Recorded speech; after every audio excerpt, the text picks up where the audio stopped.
నమస్తే, నేను మీ పద్మావతి.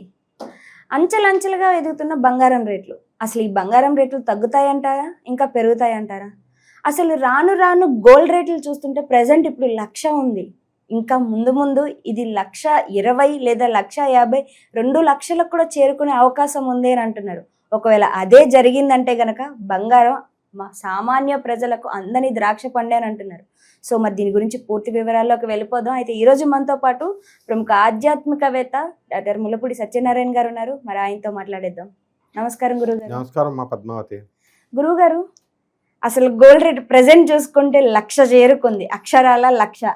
24 క్యారెట్ అయితే గనక 1,02,000 చిల్లర పడుతుంది. మరి ఇంత రేట్లలో ఉంది అంటే అసలు గోల్డ్ ఎవరు కొనడానికి కూడా ఆశ్చర్యపోవాల్సిన పరిస్థితుల్లో ఉంది. మరి ఇలాంటి పొజిషన్లో చూసుకుంటే గోచార ఫలితాల ప్రకారం అసలు ఈ ఇయర్ ఏం చెప్తుంది? అది గోల్డ్ రేట్ ఏ విధంగా ఉండడానికి అవకాశం ఉంది? ఇంకా పెరుగుతుందంటారా లేదంటే తగ్గుతుందంటారా? ఒకవేళ ఇది ఇలాగే పెరిగే పరిస్థితులు కనిపిస్తే గనక ఇన్వెస్టర్స్ ఎవరైతే మనకి బంగారం అనేది ఇది మంచి పెట్టుబడి అని నమ్మే ఇన్వెస్టర్స్ ఉన్నారో వారందరికీ ఇంకేదైనా ఆల్టర్నేట్గా ఈ ఇయర్ బెస్ట్ ఇన్వెస్ట్మెంట్గా కనిపిస్తుంది అంటున్నారు.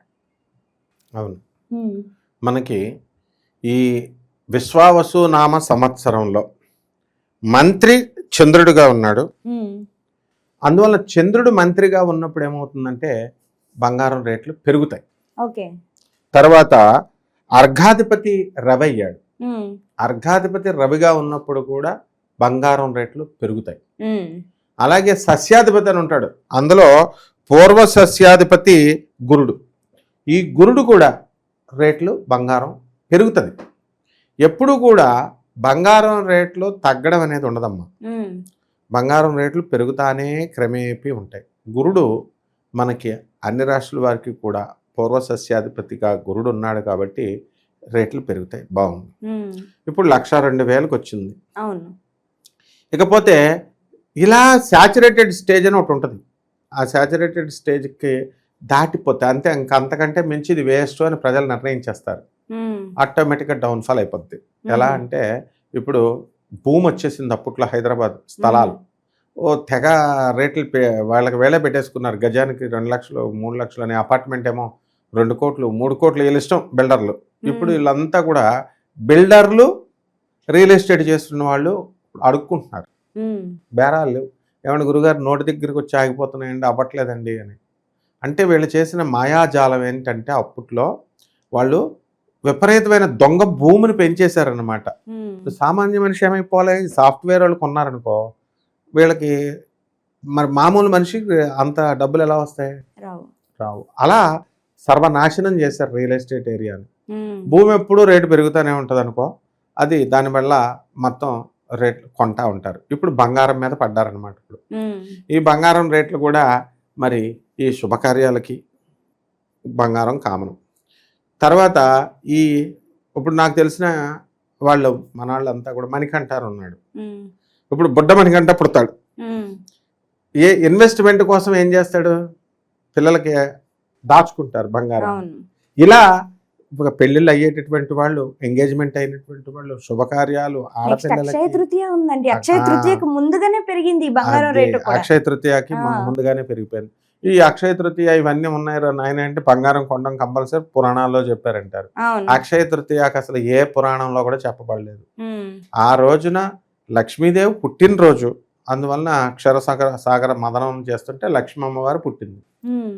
ఆ పుట్టింది కాబట్టి ఆ రోజున సెలబ్రేట్ చేసుకోవడానికి లక్ష్మీ తల్లి అనగానే ఏంటి, డబ్బులు బంగారం అని చెప్పేసి బంగారం ఉంటే బాగుండని ఇంకా ఇలాగా ఒక చిన్న కాసు అయినా చిన్న రూపైనా బంగారం 1 గ్రామ్ అయినా కొనాలని వచ్చేసి ఇంకా అలా రేట్లు పెంచారనుకో. కొనుక్కుంటే మంచిదే, బంగారం ఎప్పుడైనా ఉపయోగపడుతుంది. కానీ ఈ బంగారం వల్ల ఏం జరుగుతుందంటే బంగార చోర్యాలు ఎక్కువ జరుగుతాయి. ఇప్పుడు మొన్నే ఇంద్రకీలాద్రి బెజవాడ కనకదుర్గమ్మ దేవస్థానంలో న్యూస్ కూడా వచ్చింది. 45 లక్షల రూపాయల బంగారం వాళ్ళు ఎక్కడో పెళ్ళికి వెళుతూ విశాఖపట్నం వెళుతూ వాళ్ళు బండిది అక్కడ ఆపారు కారు. లోపలికి వెళ్ళి దర్శనం చేసుకుని వచ్చేసరికి ఈ బ్యాగ్ కనబడలేదు. ఇలా చాలామంది బంగారం పోతూ ఉంటాయి. అయితే ఈ మధ్యన కొన్ని అడ్వర్టైజ్మెంట్లు కూడా వస్తున్నాయి. మీ దగ్గర ఉన్న బంగారం మేము విడిపిస్తాము, బంగారం విడిపించేసి తర్వాత మేము మీకు సరసమైన రేట్లు ఇప్పుడు మ్మ్. ప్రజెంట్ రేట్లకి అమ్ముతాము అని. అవును అవంతా దోపిడీలే, అవేం ఉండవు అనమాట, ఆహా. వేసుకొని వెళ్ళిపోవడమే. అవును తాకట్లో ఉన్న బంగారాన్ని తాకట్లో ఉన్న ఇడిపిస్తాము బంగారం అని అనేసి విడిపిస్తాము అంటారు. కనిపిస్తూ ఉంటాయి అంటే మనకి. స్టాండర్డ్ సంస్థలు ఏమైనా 1-2 మ్మ్. నీతిగా నిజాయితీగా చేస్తే చేయొచ్చు, కానీ ఎక్కువ మ్మ్. మామూలు కామన్ మ్యాన్. అలాగే ఫారెన్ లో కూడా అమెరికా, లండన్ ఇలాంటి దేశాల్లో కూడా తక్కువ బంగారానికి తక్కువ రేటుకి గనుల్లో వచ్చేసింది ఇంతంత పెద్ద పెద్ద కిలోల బంగారం మీకు తక్కువకి ఇస్తాము అని చెప్తే ఈ బయట షాప్ రేట్లు చూసి వాళ్ళందరూ కూడా ఈ కొనేస్తామని చెప్పేసి బంగారాలు వాళ్ళకి అడ్వాన్స్లు ఇచ్చి కోట్లలో లాస్ అయిపోయిన వాళ్ళు ఉన్నారు. సాఫ్ట్వేర్ ఇంజనీర్లు, పెద్ద పెద్ద డాక్టర్లు. మ్మ్. బంగారం వల్ల ఒక సైడ్ లాభాలే కాదు నష్టాలు కూడా చూడాలి. మ్మ్. ఇప్పుడు కామన్ మ్యాన్కి ఎప్పుడైతే ఈ అందుబాటులో కాకుండా శుభకార్యాలకి వీటికి రేట్లు బాగా పెరుగుతాయో కామన్ మ్యాన్ ఆగ్రహానికి గురవుతారు. మ్మ్. ఆగ్రహానికి ఈ బంగారం షాపుల వాళ్ళు ఎవ్వరూ కొనరు అనమాట. కొనకుండా ప్లాటినంకి వెళ్ళిపోతారు. మ్మ్. ఇప్పుడు ఆల్రెడీ మనకి సినిమా యాక్టర్లు అందరూ కూడా నీలాంటి టాప్ యాంకర్స్, అందమైన యాంకర్లు అందరూ కూడా ప్లాటినంకే అవును వెళ్ళిపోయారు. ప్లాటినం కరీనా ఎక్కువ కపూర్, డిమాండ్ పెరిగింది. కరీనా కపూర్ వీళ్ళందరూ కూడా మ్మ్. మంచిగా అక్కడ ప్లాటినమే కొనుక్కున్నారు. కాబట్టి ఈ ఆల్టర్నేటివ్ వీళ్ళు ఏంటంటే ఊహల్లో ఉంటారు, ఈ బంగారం రేట్లు పెరుగుతాయి కదా మనం ఇంకా పెంచుకుంటే బాగా డబ్బులు వస్తాయని అనుకుంటే అసలు ఉన్నది పోయే ఉంచుకున్నది పోయే అని అసలుకే మోసం రావడానికి అవకాశం ఉంటుంది. ప్లాటినమే వెళ్ళిపోతారు, ఇంకా ప్యారలల్గా పోల్చుకుంటారు, మ్మ్. చూసుకొని ఓకే బాగుంది. బాలీవుడ్ స్టార్స్ అంతా కూడా ప్లాటినంనే. ముంబై మార్కెట్ ఇప్పుడు మాది రాజమండ్రి కాబట్టి ముంబై బంగారు market number 1, second market Mumbai అంటారు రాజమండ్రి. మ్మ్. అవును అంత బంగారం అమ్ముతారు. అలాంటిది వీళ్ళు కాదనుకుంటారు, సినిమా యాక్టర్లు అంతా కొంటారు, కామన్ మ్యాన్ కూడా కొంటాడు ప్లాటినం. అయిపోయింది ఇంకా బంగారం సంగతి. మ్మ్. కాబట్టి ఏదో ఒక పరిధి వరకు ఉంచుకుని మరీ ఎక్కువ ఈ ల్యాండ్ రియల్ ఎస్టేట్ వ్యాపారాలు చేయకుండా వాళ్ళు దాని మాదిరిగా పాడు చేయకుండా చూసుకోవాలి. మ్మ్. సో ఈ బంగారం అనేటటువంటిది మ్మ్. ఎప్పుడూ కూడా పెరుగుదలే కదా, దానివల్ల చోర్యాలు నష్టాలు ఇవన్నీ కూడా ఉంటాయి. మ్మ్. కాబట్టి గురువుగారు కానీ ఇప్పుడు ఒరిస్సాలో చూసుకుంటే మనకు ఒక గోల్డ్ మైన్ అనేది దొరికింది. అయితే ప్రెసెంట్ దానికి సంబంధించిన ఇంకా మనకి గవర్నమెంట్ అయితే అప్రూవల్ ఇవ్వలేదు. ఒకవేళ అప్రూవల్ ఇస్తే గనక దాన్ని తవ్వడం మొదలు పెడతారు అని అంటున్నారు. ఒకవేళ అది ఒరిస్సా అనేది మన బోర్డర్లోనే ఉంది కాబట్టి ఒకవేళ దాన్ని తవ్వడానికి మనకి ఛాన్స్ ఇస్తే గనక అప్పుడు మనకి గోల్డ్ రేట్ ఏమైనా తగ్గే అవకాశం కనిపిస్తుంది అంటారా, లేకుంటే ఇదే మాదిరి కొనసాగుతుంది అంటారా? గోల్డ్ మైన్స్ ఎన్ని వచ్చినా సరే తగ్గదు. ఇప్పుడు మ్మ్. మనకి KGF ఉంది, కోలార్ అవును. Gold mines. మ్మ్. దాని మీద పడుకుంటారు రామగుండం వాళ్ళ, ఆ కోలార్ కర్ణాటక వాళ్ళంతా కూడా. మ్మ్. KGF ఊరు పేరే KGF. అవును. మరి వాళ్ళంతా గవర్నమెంట్ ఆపేసింది, ఎందుకని? తవ్వకాలు. మ్మ్. దాని నుంచి ఎక్స్ట్రాక్షన్ అంతా కూడా తీసి బంగారాన్ని తయారు చేస్తే ఇప్పుడు మట్టి నుంచి కూడా మనం తీయొచ్చు. మ్మ్. ఎక్స్ట్రాక్షన్కి అయ్యే ఖర్చు, బయట కొనుక్కునే అయ్యే ఖర్చు అదే చాలా తక్కువకి వస్తుందని చెప్పేసి ఎక్స్ట్రాక్షన్ ఆపేస్తారు. సో ఒరిస్సాలో కాదు ఇంకెక్కడైనా సరే గోల్డ్ మైన్స్ చాలా చోట్ల ఉన్నాయి మనకి. మ్మ్. పర్మిషన్ గవర్నమెంట్ ఇస్తుంది, మ్మ్. కానీ నిజాయితీగా చేస్తే ఎప్పుడు కూడా సక్సెస్ వస్తుంది. మ్మ్. నిజాయితీగా చేయరు కదా మన వాళ్ళు. మ్మ్. అందువలన హార్డ్ వర్క్ చేయాలి. సింగరేణి కాలరీస్ లాగా, KGF లాగా, మ్మ్. బొగ్గు ఎలాగైతే సింగరేణి కాలరీస్లో మంచిగా తీస్తారో అది కూడా బంగారమే, నల్ల బంగారం అంటాం. అవును. మరి హార్డ్ వర్క్ చేస్తే నిజాయితీగానే లాభం వస్తుంది, కానీ మరి మ్మ్. చేయరు కదా వీళ్ళు. మ్మ్. అందువలన ఆ బద్ధకము, అందులో గోల్డ్ ఎప్పుడు వర్కౌట్ కాదమ్మా. మ్మ్. అందుకని గోల్డ్ మైన్స్ దీనివల్ల ఏంటంటే ఈ సంవత్సరం రేట్లు పెరుగుతాయనే చెప్తుంది పంచాంగం. నువ్వు అడిగిన ప్రశ్నకి సమాధానంగా మ్మ్. రేట్లు పెరగడం వల్ల జనం కామన్ మ్యాన్ ఇప్పటికే కొనడం ఆపేశారు. అవును ఆపేసి. డబ్బున్న వాళ్ళు కొనుక్కుంటున్నారు, కొనుక్కొని అని వదిలేస్తున్నారు. ఇది ఇన్వెస్ట్మెంట్గా మనం పెట్టొచ్చు అని చాలామంది ఇన్వెస్టర్స్ కొనుక్కుంటున్నారు, మ్మ్. కొనుక్కొని దగ్గర పెడుతున్నారు. ఇప్పుడు షేర్లు అందరూ కూడా కొంటారు, కొని షేర్లు దాస్తారు మంచిగా వస్తాయని. మన US డాలర్ రేట్ పడిపోయింది, ట్రంప్ అవును. షేర్లన్నీ పడిపోయినాయి. ఏం చేసుకుంటారు? అమ్మాల్సిన టైంలో అమ్మాలా. ఒకవేళ అమ్మినా వేరే వాడు లాస్ అవుతాడు కొన్నవాడు. మ్మ్. ఆ విధంగా బంగారాన్ని ఎప్పుడు కూడా మనము రేట్లు పెరుగుతూనే ఉంటాయి.